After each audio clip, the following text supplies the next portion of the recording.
Hi everybody, TJ Mack Vintage Cards and Nostalgia here, and in today's video I'm going to show off 3 new cards I've picked up, all of great left-handers. That is my theme today.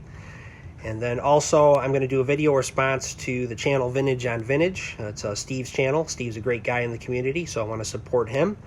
And then I also got a nice gift from Ed Angry Old Man, a beautiful autographed photo that I want to share. But before I do that, I want to thank John Keating for having me on his show, that 70s Card Show podcast, and it's also on YouTube. John had interviewed several collectors about their favorite set from the 1970s, and I was privileged to be asked by him to participate. I normally don't do a lot of interviews or anything like that because I'm just a private person, but John is somebody that I have a lot of respect for in the community. He's just such a nice guy, and I just love his interview style. And it was just like chatting with a friend at the kitchen table, and I just enjoyed the conversation that we had. It was about a lot more than just the 75 Topps football set. So even if you're not interested in that set and you just want to learn a little bit more about me as a collector and just about sports in general, feel free to tune in and watch that video. And he also has done several other interviews that you might be interested in. So thanks again, John. Now with that, I want to talk a little bit about these 3 purchases. The first being this 1955 Whitey Ford. I just think this is a beautiful card. The 55 set is really growing on me. I've been adding more of them to my collection. And based on the comments from my last video, I think it's growing on a lot of you as well. And it seems to make sense because it's one of those nostalgic sets, in my opinion, that we just connect more and more with as we get older, especially of those of us who grew up during the generation where the television was everything. It was the way that we got our communication. And I think we look at this set and it just makes us remember a day that's here no more. And when you see cards like this, it just is something that really resonates. And I also love the photography on this card. I think on some of these Bowmans, it doesn't work as well on the 55 design. But when you look at Whitey Ford here in this photo, it fits right in with the television design. I can picture myself sitting watching a Yankee game and watching the camera pan in on a determined-looking Whitey Ford. And I just think it's an image that captures him and that era so well. So I'm going to tell you a quick story about Whitey Ford. I'm not going to get into all the statistics and all the things like that. But if I was going to have my son, who is a pitcher, emulate one pitcher, it would really be Whitey Ford, because I think he had such a way of carrying himself on the mound. He was so confident, and the Yankees would put him up against the best pitchers, especially in the 1950s under Casey Stengel. He was not an every 4-day pitcher in a 4-man rotation. He would pitch against the best pitchers a lot of times. And he had the best winning percentage in baseball history of any pitcher with 200 or more wins. So it just gives you an idea of the caliber of competitor this guy was. Not a very big guy. He was only 5'10", probably about 180 pounds. But there's a great story about him that when he was signed by the Yankees, he reported to Binghamton in Binghamton, New York for the Triplets. And he was coached by Hall of Fame pitcher Lefty Gomez at the time. And Gomez imposed a 10 p.m. curfew. Now, there was a carnival in town, and one night it was about 9:40 p.m., and Ford and his teammate decided to catch one last ride on the Ferris wheel before getting back to their hotel.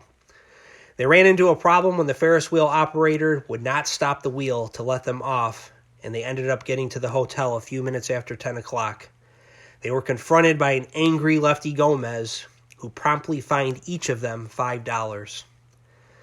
Now, a number of years later, when Ford was with the Yankees, he happened to see Gomez interviewed by Joe DiMaggio on television, and it was between games of a doubleheader. Now, Gomez related how in spring training in Eddington, he had given the Ferris wheel operator a couple of dollars to keep the wheel going past 10 o'clock p.m. before walking back to the hotel to await the tardy ball players.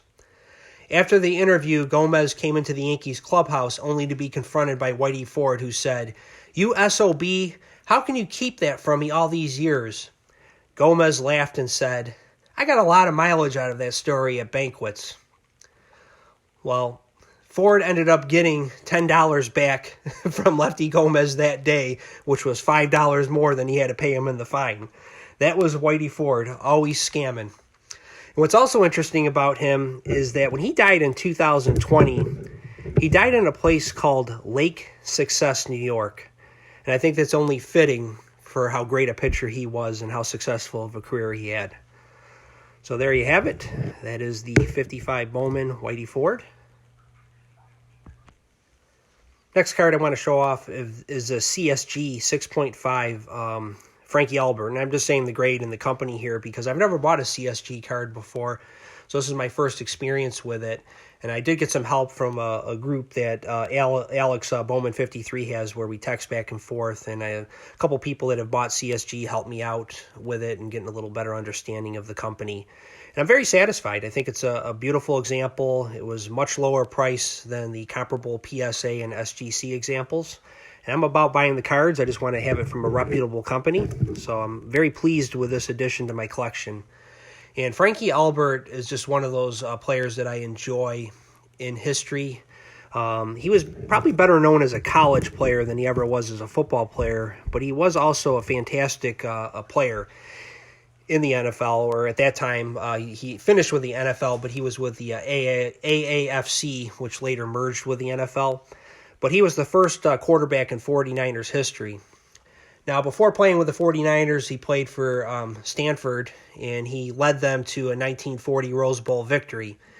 And he started really coming of age under the father of the T formation, who was Clark Shaughnessy. And the T formation is basically where you have the quarterback off the line of scrimmage, and you have three running backs behind him about 5 yards back to form a T. And he just had the agility and the know-how to really perfect that offensive style. And it did him well. It got him to the NFL, or again, the AAFC, which later became the NFL. He was the most valuable player of the AAFC, along with Otto Graham in 1948 when he threw for 29 touchdowns. And some say he's the greatest left-handed quarterback of all time. I'm not sure if that's the case because there's also Steve Young, who played for the 49ers later on. But he was very accurate for that day and age and just a fun player to watch during that time based on accounts that I've read of him. And what's really cool about football back then is the college players were so revered, and the AAFC and NFL were just not as well-known or liked as the college game was at that time. So when you get these types of players that have this rich and interesting college history, it just really enhances your collection as a football collector. And this is an art card, I consider, this 52 Bowman. You can see here just the beautiful image of him with the ball in his left hand. You got the great logo, the pennant above it with his name on it. Card that I like very much. The last lefty I'm going to show today is a left winger who had a left-handed shot with the Montreal Canadiens. His nickname was Diggin' Dickie Moore, just because of his way of going into the corners for the puck. He was just a pretty strong player of the time. Not a real big guy, very tough guy. He won the points title 1 year in hockey with a broken wrist that he had during the end of the season. He played on those great Montreal teams on the first line, along with the Rocket Maurice Richard, and the Pocket Rocket, who was Maurice Richard's brother, Henri Richard. And they were just one of the best lines of hockey at that time. He won 2 points titles, meaning points titles in hockey means that he had the most combined goals and assists in a season. And in 1958, he broke the NHL record for most points in a season with 96. That's long since been exceeded. He also finished his career with 6 Stanley Cups. He played from 1951 to 1968 with the Blues, Canadiens, and the Maple Leafs. And just a fantastic player, very underrated from his day, just because he was on that line with 2 other Hall of Famers in the Rocket and the Pocket Rocket. But terrible Ted Lindsay, who was one of the toughest players of the day, just raved about Dickie Moore and how tough he was to play against. And just somebody I'm really excited about having in my collection. I love the Parkhurst and Topps hockey cards from this era, and just trying to pick up as many of them as I can get at reasonable prices. They're not as easy to come across as baseball or football cards are from that time. So now I'm going to do a response to the channel Vintage on Vintage. Steve has been newer to the community. He's got over 200 subs now. Subs aren't everything, but Steve's somebody that I just enjoy conversing with through comments. I think he's got a fantastic approach to the hobby. I just like just how he just enjoys sports history, cards, just really, I think a lot of his focus is 60s and 70s cards. He likes the league leaders cards. And he just asked us to show off some players that we shared a birthday with. So I have two right here. I got Larry Walker, the Hall of Famer, of course. He was born on December 1st, which is my birthday. And then next to him, you got George Foster on his 73 Topps. And he was, of course, a member of the Great Red Machine teams of the mid-1970s. So I thought I'd show these two off. And I wish Steve the best with his channel. I'm going to continue to be a big supporter of your channel, Steve. I just love what you do with your content, and I think you're a great guy. And last thing for today, I got this nice Christmas card from my friend in the community, Ed, Angry Old Man. He's very thoughtful, just thinking of myself often and others, and just appreciate what he brings to this community, both through his content and just support of many channels. So Ed sent me this autographed Daryl Johnston photo. Now, Johnston grew up near me, and he's a little bit older than I am, but I do remember him some as a kid. And he was just, wow, what a football player he was in high school. He played a lot of different positions. And I often say that you can tell just superior athletes because there's not much they can't do. And Daryl Johnston was one of those people, and you just knew he was different. And he went on to have, of course, a great career with the Dallas Cowboys as the fullback for Emmitt Smith, leading the way on those power running teams of the 90s that the Cowboys had. And I just wanted to thank Ed for this. This is going to look great in my collection, and just appreciate all you do, my friend.